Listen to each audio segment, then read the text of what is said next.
Hello my dear friends, welcome to my YouTube channel NB classes. आज हम पढ़ने वाले हैं क्लास 11 की केमिस्ट्री का एक बहुत ही मोस्ट इंपॉर्टेंट टॉपिक जिसका नाम है प्रोटॉन की खोज। देखिए, इससे पहले वाली वीडियो में मैंने आपको इलेक्ट्रॉन की खोज के बारे में बता दिया था और उस वीडियो और इस वीडियो के बीच में थोड़ा सा गैप ज़्यादा हो गया, 2-3 दिन का, क्योंकि मुझे फीवर था जिसके लिए मैं वीडियो अपलोड नहीं कर पाया, क्योंकि उसमें मेरी तबीयत बहुत ज़्यादा खराब हो गई थी और वीडियो की कंटिन्यूटी टूट गई। लेकिन अब मैं ठीक हो चुका हूँ और अब आपकी वीडियो की कंटिन्यूटी मैं ऐसे बनाए रखूँगा। आइए स्टार्ट करते हैं हम लोग प्रोटॉन की खोज। तो जो प्रोटॉन की खोज है ये बहुत ही ज्यादा मोस्ट इंपोर्टेंट टॉपिक है और यहाँ पर आप लोगों को एक डाउट भी बनता है कि प्रोटॉन की खोज किसने की। मैंने आपको एक वीडियो में बताया था कि रदरफोर्ड और गोल्डस्टीन, इन दो में बच्चों को बहुत कंफ्यूजन होता है। आइए इसको स्टार्ट करते हैं एक बार प्रोटॉन की खोज को। तो प्रोटॉन की खोज से पहले हमने इलेक्ट्रॉन की खोज तो पढ़ ली थी। तो जैसे हमने इलेक्ट्रॉन की खोज करी, जो एक्सपेरिमेंट हमने वहां पढ़ा था लगभग कुछ ऐसा ही एक्सपेरिमेंट बस हम यहाँ पढ़ेंगे थोड़ा सा चेंज करके। वो एक्सपेरिमेंट किसने किया था? वो एक्सपेरिमेंट किया था 1879 में विलियम क्रुक्स ने। ठीक है, और बाद में जो श्रेय था वो किसे मिला था? 1897 में थॉमसन को मिला था। अब यहाँ पर आइए देखते हैं। तो 1886 की बात है। 1886 में साइंटिस्ट हुए हैं गोल्डस्टीन। कौन है? गोल्डस्टीन नाम के एक साइंटिस्ट हुए हैं। गोल्डस्टीन ने एक प्रयोग किया, जैसे वहां पर विलियम क्रुक्स ने किया था ऐसे ही यहाँ पर गोल्डस्टीन ने एक प्रयोग किया था। उसकी सहायता से प्रोटॉन की खोज हुई थी। उन्होंने भी क्या किया? उन्होंने भी एक विसर्जन नलिका ली इस तरीके से। उसमें उन्होंने क्या किया? इस तरीके से यहाँ पर एक एनोड प्लेट, अब की बार आपको एनोड प्लेट को इस साइड लगाना है और यहाँ पर उन्होंने एक इस तरीके से कुछ कैथोड प्लेट लगाई। तो एक पॉजिटिव वाली प्लेट, ये निगेटिव वाली प्लेट। लेकिन अब की बार उन्होंने छिद्रित ली, मतलब बीच में से छेद हो रहा था, ऐसी कैथोड प्लेट उन्होंने ली थी और इन दोनों को किससे कनेक्ट कर दिया? एक बैटरी से कनेक्ट कर दिया, high tension battery. High tension battery का मतलब मैंने आपको बता दिया था, जो कि बहुत ही हाई वोल्टेज प्रोड्यूस करे, जो कि बहुत ही हाई वोल्टेज को प्रोड्यूस करे। ठीक है, ये था आप लोगों का। तो अब आप लोग ये मत सोचिएगा कि यहाँ से इसका कनेक्शन टूटा हुआ है। दरअसल ये यहाँ से कनेक्टेड है, लेकिन बीच में से थोड़ा सा होल हुआ है, उसको मैंने यहाँ पर 2D में आपको दिखाया है। ठीक है, तो ये इसका निगेटिव टर्मिनल है और ये इसका पॉजिटिव टर्मिनल है। अब देखिए क्या हुआ। उन्होंने क्या किया? उन्होंने आपकी बार एनोड और कैथोड को बिल्कुल समान लंबाई का लिया, क्योंकि उसमें तो हमने कैथोड को बड़ा दिया था, एनोड को छोटा दिया था। लेकिन यहाँ पर एनोड और कैथोड दोनों सेम लंबाई के हम लोग लेंगे और कैथोड में बीच में छोटा सा क्या है? छिद्र है। इसको हमने बोला छिद्रित कैथोड। छिद्रित कैथोड, ठीक है। और ये हमारी प्लेट हो गई थी एनोड। अब हम लोग देखते हैं ये एक बार। तो यहाँ पर उन्होंने क्या किया? वही है, यहाँ पर उन्होंने जिंक सल्फाइड की स्क्रीन लगा दी। क्या लगा दी भाई? जिंक सल्फाइड की स्क्रीन, यानी जिंक सल्फाइड का एक पर्दा लगा दिया। और ये बहुत ही हाई वोल्टेज था। क्या था? High voltage. और इसके अंदर जो प्रेशर था उसी तरीके से एक निर्वात पंप लगाया गया।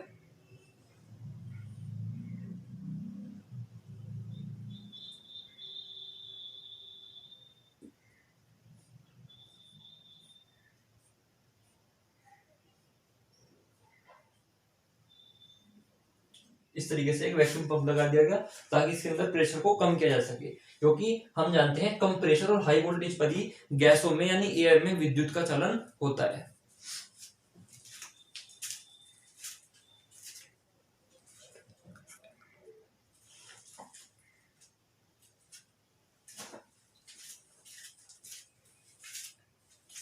तो ये क्या हो गया हमारा? छिद्रित कैथोड, मतलब एक ऐसी कैथोड की प्लेट जिसमें छिद्र हो, जो छिद्रित हो। अब यहां से क्या किया गया? इसमें इलेक्ट्रिसिटी को प्रोवाइड किया गया। तो आप जानते हैं यहां से भी कुछ किरणें निकलेंगी वही, और यहां से भी कुछ किरणें निकलेंगी इस तरीके से। तो ये माइनस वाली किरणें हैं आपकी, सॉरी प्लस वाली, ये भी प्लस वाली है, ये माइनस वाली है, ये भी माइनस वाली है। क्योंकि मैंने आपको बताया था जब आप करंट को फ्लो करवाते हो तो कैथोड से भी किरणें निकलती हैं तो एनोड से भी किरणें निकलती हैं। अब ये जो माइनस प्लस है तो आपस में क्या कर देंगे? न्यूट्रल कर देंगे। लेकिन इस वाले भाग से, जो ये वाला पार्ट है, जो छिद्रित भाग है, इससे कोई भी किरण माइनस की नहीं निकलेगी, क्योंकि वहां पर कैथोड प्लेट का पार्ट नहीं है। लेकिन यहां से तो निकलेगी पॉजिटिव रे, बिल्कुल ऐसे, और वो यहां से पार करती हुई इसको यहां जाएगी। इसलिए उन्होंने इसको छिद्रित किया था ताकि पार कर जाए वो, और यहाँ पर जाकर वो टकराएगी। तो यहाँ पर क्या होगा? यहाँ पर ग्रीन लाइट होगी, ग्रीन लाइट। तो यहाँ पर हरे रंग का प्रकाश उत्पन्न होगा और ये प्रूव हो जाएगा कि यहाँ से एक किरणें निकल रही हैं, और ध्यान रखिएगा कि जो ये वाली किरणें होती हैं जो प्लस की प्लेट से निकलती हैं, ये भी अदृश्य होती है, यानी इनविजिबल होती हैं, हमें दिखती नहीं है। और कैथोड वाली किरणें भी यानी माइनस वाली भी हमें क्या होती हैं, दिखती नहीं है। इनको देखा कैसे जाता है, इस ग्रीन लाइट की सहायता से इनको देखा जाता है। अब थोड़ा सा आप लोग ध्यान से देखिए कि जैसे हमने माइनस प्लेट से निकलने वाली किरणों को कैथोड किरणें कहा था, क्या कहा था, कैथोड किरणें कहा था। तो प्लस वाली का भी कुछ नाम होगा। तो जो प्लस वाली रे हैं, जो हमारी प्लस वाली रेज है, उनको हम क्या कहेंगे, उनको हम कहेंगे एनोड रे, एनोड रेज। और इनका एक और नाम होता है दूसरा, कैनाल रेज। कैनाल रे बोल सकते हो, एनोड रे बोल सकते हो, दोनों में से कोई भी बोल सकते हो। और हिंदी में होता है धन किरणें, धन किरणें, ठीक है। और उनका हिंदी में ऋण किरणें, माइनस वाली का। तो ये आपको समझ में आ गया होगा। अब जैसे ही ये रे यहाँ पर आकर टच हुई तो यहाँ पर हरे रंग का प्रकाश उत्पन्न हुआ जिंक सल्फाइड की स्किन से, क्योंकि जिंक सल्फाइड की प्रॉपर्टी होती है कि वो इस प्रकार की किरणों से टच होने के बाद हरे रंग का प्रकाश, बुक्स में आपको एक वर्ड लिखा मिलेगा प्रतिदीप्ति, हरे रंग की प्रतिदीप्ति उत्पन्न करती है। और बुक्स में इस जिंक सल्फाइड की स्किन को क्या लिखा गया है, हिंदी की बुक्स में प्रतिदीप्ति पर्दा, प्रतिदीप्ति पर्दा। तो कंफ्यूज होने की जरूरत नहीं है, मैंने सिंपल लैंग्वेज में लिख दिया है। तो ये हमारा पूरा एक्सपेरिमेंट था जो कि गोल्डस्टीन ने 1886 में किया था। अब इसके बाद क्या देखा गया, सबसे पहले तो आप लोग ये समझिए कि इस एक्सपेरिमेंट की प्रेरणा कहां से मिली इनको। देखिए ये जो एक्सपेरिमेंट किया गया था, इस एक्सपेरिमेंट की प्रेरणा कहां से मिली थी, मतलब वैज्ञानिकों को कैसे सूझा होगा कि हमको एक्सपेरिमेंट करना चाहिए। तो देखो वैज्ञानिकों ने पता लगा लिया था कि माइनस की रे तो आती है, मतलब परमाणु में इलेक्ट्रॉन तो है, ये तो 1879 में पता लग चुका था भाई। नाम भले ही 1897 में दिया गया हो, लेकिन पता तो 1879 में लग चुका था। अब वैज्ञानिकों को लगा कि यार परमाणु जो होता है ना, परमाणु उदासीन होता है। ये तो बात पता थी कि परमाणु संपूर्ण कैसा होता है, उदासीन होता है। तो जाहिर सी बात है अगर माइनस चार्ज अंदर है तो प्लस का चार्ज भी होना चाहिए। तो बस वहीं से उनको ये प्रेरणा मिली, ये प्रेरणा स्रोत बन गया उनका कि प्लस का चार्ज भी हमें खोजना चाहिए, कि प्लस का चार्ज भी कहीं ना कहीं होगा उसमें। और उन्होंने खोज निकाला कि प्लस का चार्ज भी एटम में होता है, और जितना माइनस का चार्ज होता है उतना ही प्लस का चार्ज होता है। वैज्ञानिकों ने यह भी बताया कि जितना माइनस का चार्ज किसी एटम के अंदर होगा उतना ही प्लस का चार्ज होगा, क्योंकि तभी एटम न्यूट्रल हो सकता है। अगर किसी के अंदर प्लस का एक्स है तो माइनस का एक्स भी होगा, तभी क्या होगा, नेट चार्ज जीरो यानी न्यूट्रल होगा। फिलहाल तो बात मैंने आपको समझाई कि किस तरीके से इस एक्सपेरिमेंट की प्रेरणा मिली, मोटिवेशन मिला इसे करने का। तो 1886 में किसकी खोज हो गई थी, इस पार्टिकल। जब 1886 में ये भी बता दिया गया था कि जो ये किरणें हैं ये एनोड की तरफ से चलती हैं, और क्या चलती हैं, कैथोड की ओर चलती हैं। एनोड की तरफ से कैथोड की ओर चलती हैं, यानी ये किरणें कैसी हैं, ये किरणें पॉजिटिव हैं। जब देखा गया कि यार एनोड से कैथोड की ओर चल रही हैं तो किरणें कैसी हैं, किरणें तो पॉजिटिव हैं। कैसी हैं, किरणें पॉजिटिव हैं। तो अगर किरणें पॉजिटिव हैं, अगर किरणें पॉजिटिव हैं तो जाहिर सी बात है बहुत ही छोटे छोटे पार्टिकल से मिलकर के बनी होंगी जो पॉजिटिव पार्टिकल्स होंगे, ये बताया गया। और उन पॉजिटिव पार्टिकल को क्या कहा, उन पॉजिटिव पार्टिकल को कहा था प्रोटॉन। उन पॉजिटिव पार्टिकल्स को क्या नाम दिया गया, प्रोटॉन का नाम दिया गया। इतनी कहानी आप समझ गए।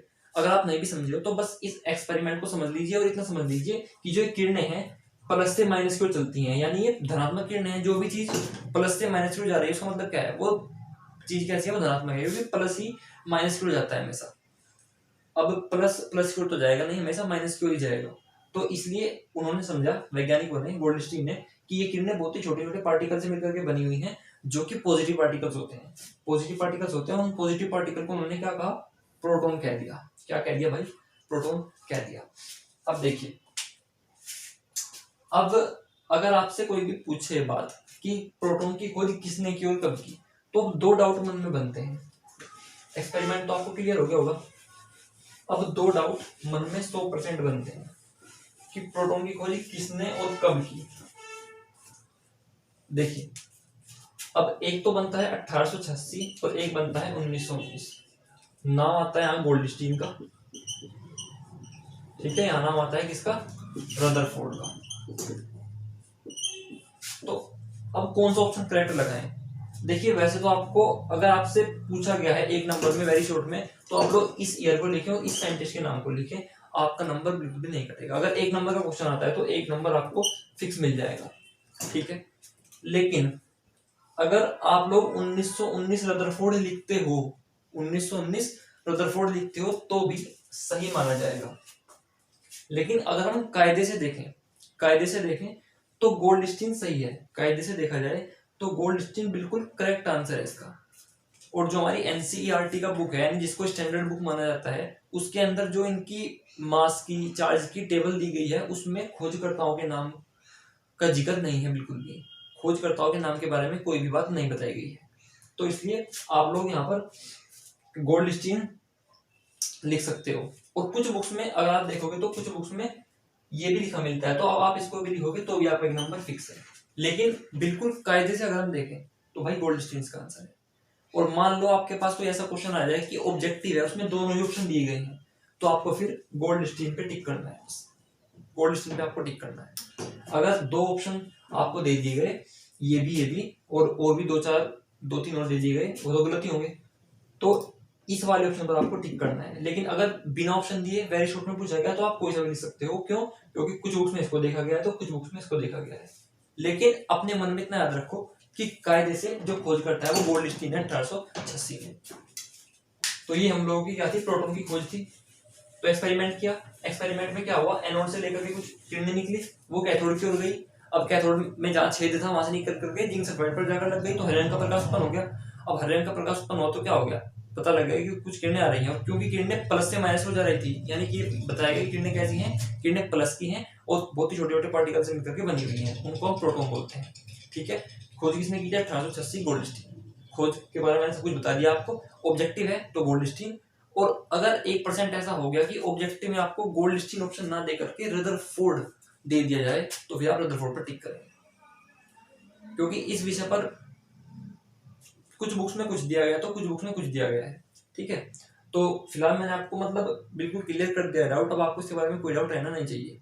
अब हम लोग नेक्स्ट वीडियो में जो ये हमारी कैनाल किरणें होती हैं, इनकी कुछ प्रॉपर्टीज और प्रोटॉन के बारे में भी कुछ बातों को पढ़ेंगे, जैसे हमने इलेक्ट्रॉन के बारे में पढ़ा था। धन्यवाद, मिलते हैं आपसे नेक्स्ट वीडियो में। जितना हो सके चैनल को लाइक, सब्सक्राइब और शेयर जरूर करें, क्योंकि इसमें आपका ही बेनिफिट है, और अपने दोस्तों को भी इसको शेयर करें। धन्यवाद।